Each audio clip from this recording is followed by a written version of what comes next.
ఇండిపెండెంట్గా ఉన్నాను సార్, పార్టీలో చేయలేదు సార్. పార్టీ ఆదేశాలు శిరసావహిస్తాను చెప్పాను. పార్టీ ఆదేశిస్తే ఏమైనా చేస్తాను. ఇప్పుడు ఆదేశిస్తే పోటీ చేస్తారంట. పార్టీ ఆదేశిస్తూ ఏదో చేస్తా చెప్పాను.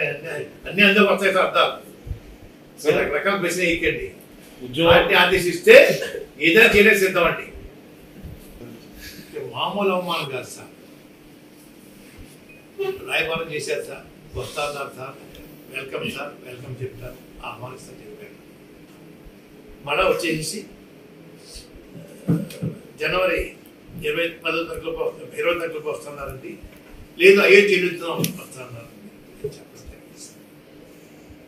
23 వచ్చేసారండి. 24, 25 ఏమంటే వచ్చేసిగా ఫోన్ చేసి, సార్ మీకు నాకు ఉన్న స్నేహం చెడిపోవడం 93లో సార్ 6,000 మందికి వంట ఇచ్చారు సార్. వచ్చేసి నిన్న మొన్న స్నేహితులు కాదు సార్. నాకు ఆ సైకిల్ ర్యాలీకి 6,000 మంది భోజనం వండించారు సార్.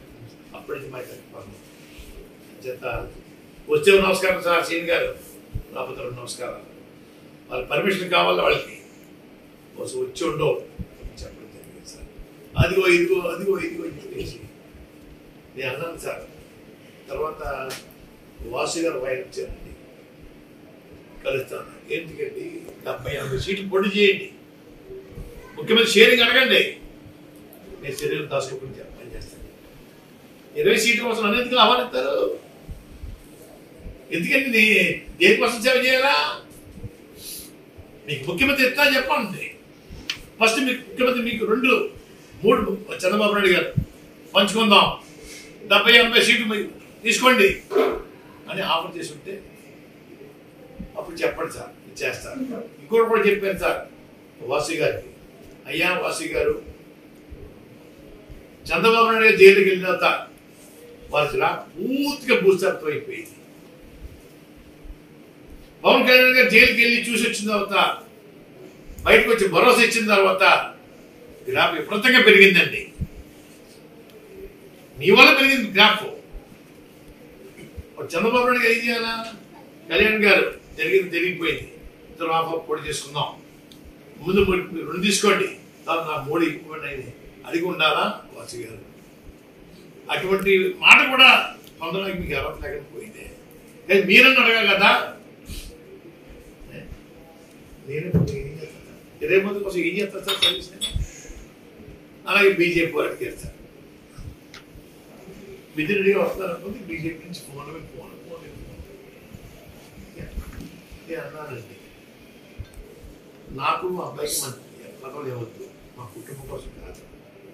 మీరు 170 సీట్లు పోటీ చేస్తే చెప్పండి, నేను పనిచేస్తాను. 175 సీట్లకి మంచి హైప్ రావాలంటే చెప్పండి, నేను చెప్తాను. 3 ఒకటి స్టీల్ ప్లాంట్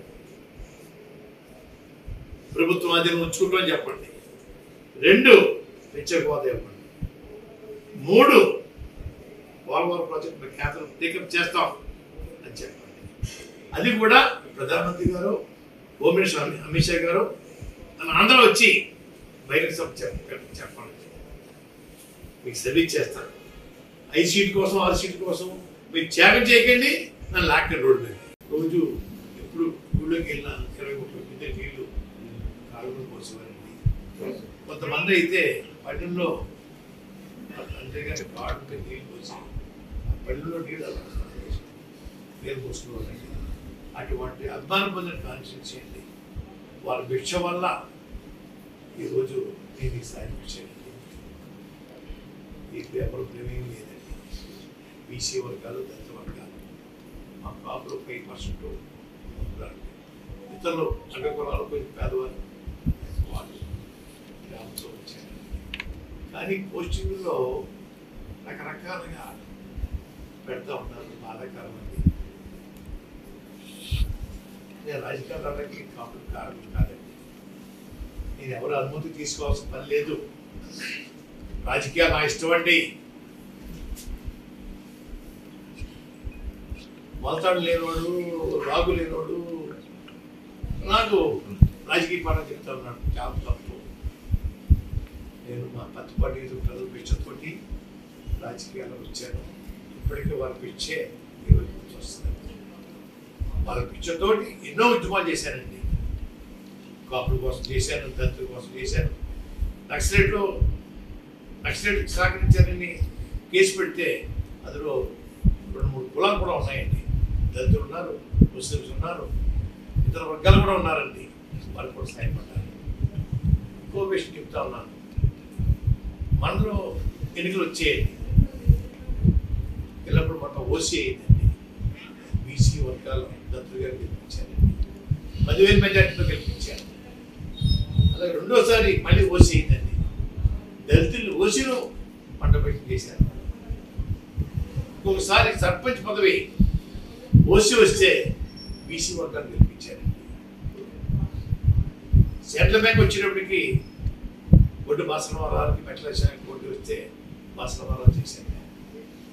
నా వర్గాన్ని, నా మనుషులు కాపాడుకోవడం కోసం ఏదైనా చేస్తాను.